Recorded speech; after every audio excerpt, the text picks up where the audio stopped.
Welcome to Eden Vale. If you like, subscribe and share.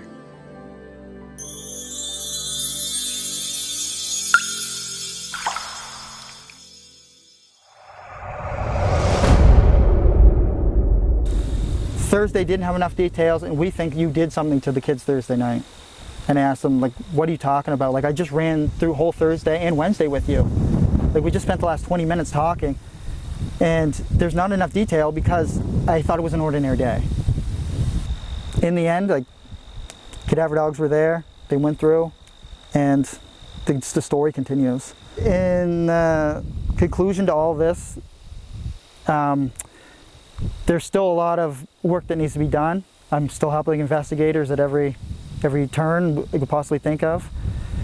And hopefully we see some kind of resolution soon, or some kind of outcome that's positive. Today we're looking at the case of the missing children from Nova Scotia. The purpose of today's discussion is to analyze the mysterious disappearance of the siblings Lilly and Jack Sullivan. Most recently, after many months of the kids' disappearance, newly organized cadaver dog searches were conducted, but after a few days searching undisclosed locations, they came up with nothing. That was no surprise for stepdad Daniel, who knew before the search started. In no uncertain terms, he said the kids wouldn't be found. And that's interesting. Some people think it's a red flag. I know for 100% they won't find anything. I mean, that's probably why they waited this long to do it. It's just to keep the public informed, I guess, that they're hard at work. How does he know for certain the kids were not in the woods? If the kids truly disappeared the way the story was told, then how could he know they wouldn't be found by the cadaver dogs? For that reason, I have to ask, does he know where they are? Does he have information which tells him they're not in the woods? The people conducting the search didn't know the kids were not in the woods. In fact, none of us know the kids aren't somewhere in the woods of Nova Scotia. What makes Daniel more informed? What makes him so confident, maybe overly confident, to the point where it's becoming another red flag now? His overconfident behavior has turned to a neon sign now. If you ask me, he really is becoming the story. But more and more, as we watch for new updates, it seems he really is in the know. Well, just the mysterious and nature of everything and how strange everything is. The RCMP, you know, I mean, they have to keep a tight lip on everything, but there's a lot more that meets the eye with the case. There have been other cases with missing kids in wooded areas, and we see after a couple or a few days, the kids are found by search teams. What makes this case different? Well, with the amount of resources that were used, and I mean, for everything from drones to helicopters to classified technology and all the searchers on the ground. I mean, searchers on bicycles, they did everything. On the pipeline, they took in ATVs and Argos and side-by-sides. They used everything they could. And, you know, some of the other stuff RCMP has said or done, there's 70,000 drone photos that were taken during the search. That's a lot of photos. I mean, they had to review and do everything. So they would have found some kind of something there. Or even when they brought in classified technology, they scanned the whole area. They have found a beaver and a coyote. That's all they found. There are some unusual details in this case. For one, the mother, Malaya, left the home and her husband, Daniel, the next day, and she hasn't come back. Is that because the baby Meadow wasn't allowed to stay at the property? Well, no, it wasn't only that. Malaya has left Daniel. Now, seeing what a horrible situation it is, it's too bad she didn't leave with the kids before this whole thing happened. Well, she had good reason to leave. It came out. The issue of drugs has showed up in this situation, in that home, confirmed by Daniel himself. He has reassured news people in interviews that he's getting help for his drug issue. But that's not going to help now. After the fact, The kids are gone. It's too little, too late. No drug test at this time is going to help make the kids reappear. So next, I really want to share my own speculations. Now that there's a ton of information that's come out, I see in this case the shadows or reflection of some other recent cases. This story has taken us to a very rural, secluded area, densely forested with few neighbors. We have a husband and a wife and a grandmother in a trailer who was napping. We also see disturbed soil. We found out that Daniel's mother had been raking the ground, she says, the evening before the kids went missing. Right here in this area here. I plan on putting a pool up this year for the kids. You need level ground for a pool.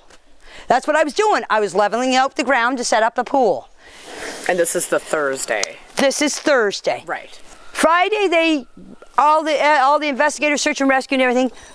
Right around here was where they found the only footprint. This is where the boot. This is where I was raking that night. That's where the boot print was found. In the mud where I was raking. I thought there was two boot prints. There was supposed to be a footprint found away up on the pipeline. Right. Malaya sent me the picture of it. That's all I know. There was a footprint found. Okay. But I'm telling you, the footprint was here. The only one that they can confirm that was Lily and Jack's was right here. So it was child size. Yes. A man, one of the investigators came in here and was measuring it all. She was raking the soil to form a flat area in order to put in a pool for the kids. The issue of drugs and CPS also have come into this story. Do any of you remember the saying, where there's smoke, there's fire? There are some familiar red flags in this case. Then we have the dad, the male figure in the story, that is constantly giving interviews and is online all the time, versus the mom who is silent for the most part. Again, this is a reflection of a similar case. I have to wonder if this case has the same problem and or dangers surrounding these characters as the Summerwells case. But what do we make of Daniel? Is he just trying to help, to be transparent, or is he trying to form and control the narrative in the most amiable and likable way he knows how? Remember the Watts case? Chris Watts? Well, most of us know that one. Sadly, that involved two missing little ones as well. Chris Watts, WATTS. Wow. What's going on right now around your house? Right now it's got K9 units, the sheriff's department. Everybody's like they're doing their best right now to figure out like if they can get a scent, see where they went. If they went on foot, they went in a car, or they went somewhere. And right now it's just like they've been on point. They're going through the house trying to get a scent, and hopefully they can pick something up to where it's going to lead to something. What happened? Your wife came home. Tell me what's. She came home from the airport 2 a.m. and I left around 5:15. She was still here, and like about 12:10 in that afternoon, her friend Nicole showed up at the door. Like I had texted Shanann a few times that day, called her, say but she never got back to me. But she wasn't getting back to any of her people as well, and that's what really concerned a lot of people. Is like if she's not getting back to her, like if she doesn't get back to me, that's fine. Like she gets busy during the day, but she didn't get back to her people, which was very concerning. And Nicole called me when she was at the door, and that's when I came home. And then walked in the house, and nothing was vanished. Nothing was here. I mean, she wasn't here. The kids weren't here. Nope, nobody was here. What's your wife's name? Shanann, SHANANN. What's your kids' name? Bella and Celeste. How do you spell it? Celeste? CELESTE. How old are your daughters? Bella's 4, Celeste is 3. And so, how many times did you try calling her? I called her 3 times, texted her about 3 times just to say, what's going on. Like because after I called her and texted her once, it was like maybe she was just busy. Like she had just gotten back. Like everybody's probably calling her from her trip. She just got back from Arizona, and I figured she was just busy. But when her friend showed up, that's what it was like. It registered like, all right, this isn't right. Do you think think she just took off? Do you think? I mean, right now I don't even want to just like throw anything out there. Like, I hope that she's somewhere safe right now and with the kids. But I mean, could she just taken off? I don't know. But if somebody has her and they're not safe, like, I want them back now. Like, that's what's in my head. Like, if they're safe right now, they're gonna come back. But if they're not safe right now, that's the not knowing part. Like, if they're not safe, last night I had every light in the house on. I was hoping that I would just ran over by the kids running in the door and just like barrel rushing me, but it didn't happen. And it was just a traumatic night trying to be here. I'm gonna ask some kind of tough questions. Your relationship with your kids. My kids are my life. I mean, those smiles light up my life. And just like, I mean, last night, like during when they usually eat dinner, it was just like I missed them. Like, I mean, I missed telling them, hey, you got to eat that or you're not going to get your dessert, and just like you're not going to get your snack after. I missed that. Like, I miss them, cuddle up on their couches. They have like a Minnie Mouse couch and a Sophia couch that they cuddle up on and watch, Bubble Guppies or something. And it was just like, it was tearing me apart last night, and I needed that. I needed that last night, and for nobody to be here last night and to go into their rooms and know that I wasn't going to turn the rain machines on. And I know that I wasn't going to turn their monitor on. And know I wasn't going to kiss them to bed tonight. That's why last night was just horrible. I couldn't do it. I want everybody to just come home. Like, wherever they're at, come home. That's what I want.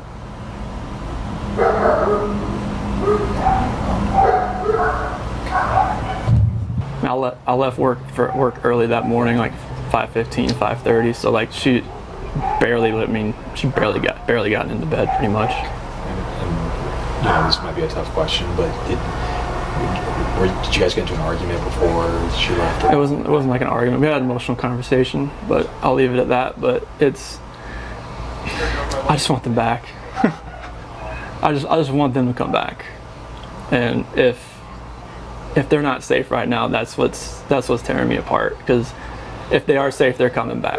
But if they're not, this has got to stop. Like, somebody has to come forward. Have you spoken to her family, like her parents? Yeah, they've been in constant contact, like every hour. I mean, everybody back in North Carolina and the East Coast. I mean, from Maine to Florida. What is her parents saying to you? Like, just like if they need to get on a flight, just let them know. Because I mean, they feel helpless right now because they're on the opposite side of the country. I mean, Colorado is. I mean, you can't just drive around and look. I mean, it's just like you wouldn't really know what you're looking for. That's what the cops pretty much told me. That first day, I was like, I want to get out and drive around. They said, you wouldn't know what to look for. Last couple questions.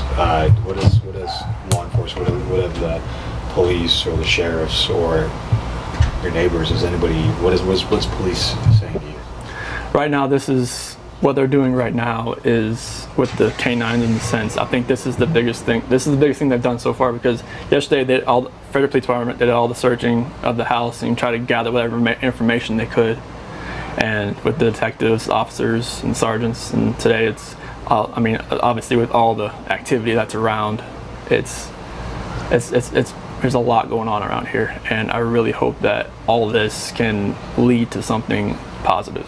What did your neighbors? Did they see anything? Did your neighbors see anything? No, like the police department went door to door asking, like, cameras and everything, just like nothing.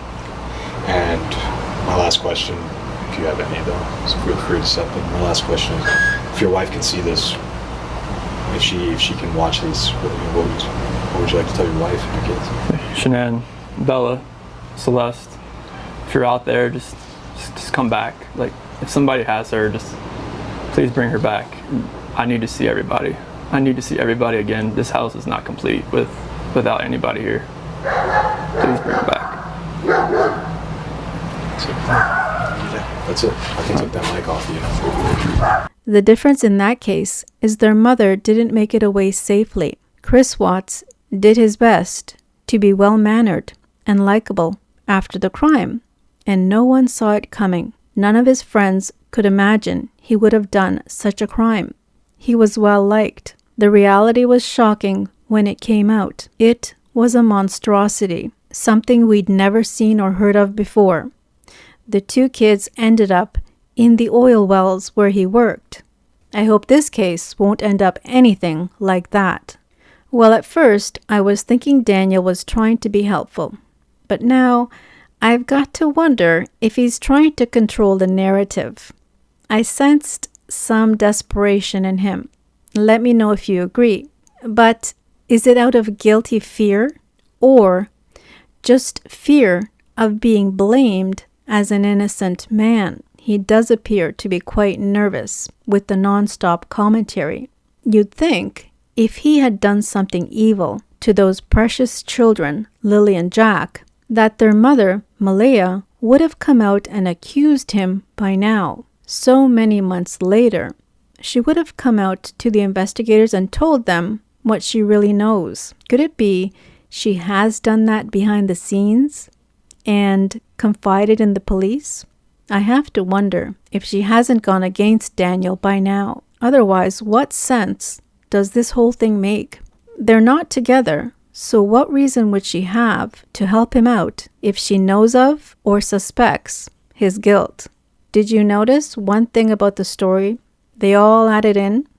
Well, they all talk about dozing off, coming in and out of sleep, a bunch of sleepyheads, and that is very convenient. Saying you're dozing saves you from giving factual details for those very crucial hours when the kids disappeared, according to their story. It's an easy way out, not to be accountable for the details, or you have the option of coming around later and say you remembered something new. Dozing off covers the inconsistencies, or could be they hope it will. In reality, it might not help in the end. What happened was we woke up, I heard them playing in the next room beside us, and I was drifting in and out of sleep, and they're not the type of kids that we tell them not to go outside on their own. We always make sure that we're out there with them, watching them, and they happen to just get out that sliding door, and we can't hear it when it opens.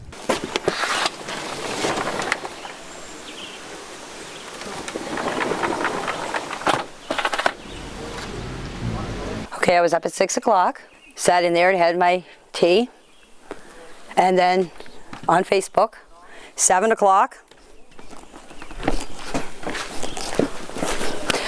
I get up, come over here, fed my chickens. My brother, Ron, called me at 8:48 and asked me if I wanted to go to town with him. And I said no. I said I'm staying home. I said I'm going back to bed. Okay, I went and I laid down. Next thing you know, my dog started barking and the kids were out in the yard. Now you can see there's 2 swings where the kids play. My bedroom is right there. I heard the kids. This is where the kids' swings are. This is where they always played. And so that's where I heard them. And I can hear everything in that trailer. If 2 kids get out of a fence, and Jack and Lily are all the time yelling, especially Lily, come on Jackie, let's go Jackie, let's go Jackie. It's all I hear out here. When the kids get out of the fence and come out through here, I would have heard them yelling, come on Jackie, let's go Jackie, let's go. I didn't hear anything. The next thing I heard is I heard Daniel yelling. He was yelling for Jack and Lily. I didn't get up because I thought he was yelling for Jack and Lily to get in the house. So the next thing you know, I came out of the trailer after I heard Daniel, about I'd say 10 minutes after I heard him, I come out of the trailer. I opened up the door, was standing here. Malaya was standing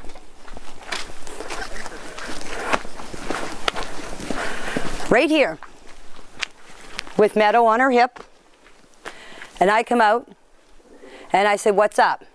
She said, Jack and Lily are missing. I said, how long? She said, about 20 minutes. Malay and the baby were asleep. Lily came in multiple times. I was not in deep sleep by any means. And then about 20 minutes passed, and then when I woke up, Malaya was right beside me. She was still asleep. And I said, I don't hear Lily and Jack.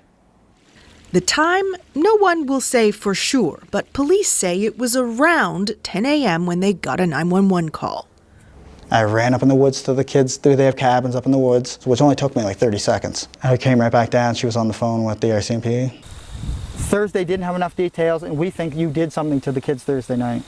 And I asked them, like, what are you talking about? Like, I just ran through whole Thursday and Wednesday with you. Like, we just spent the last 20 minutes talking.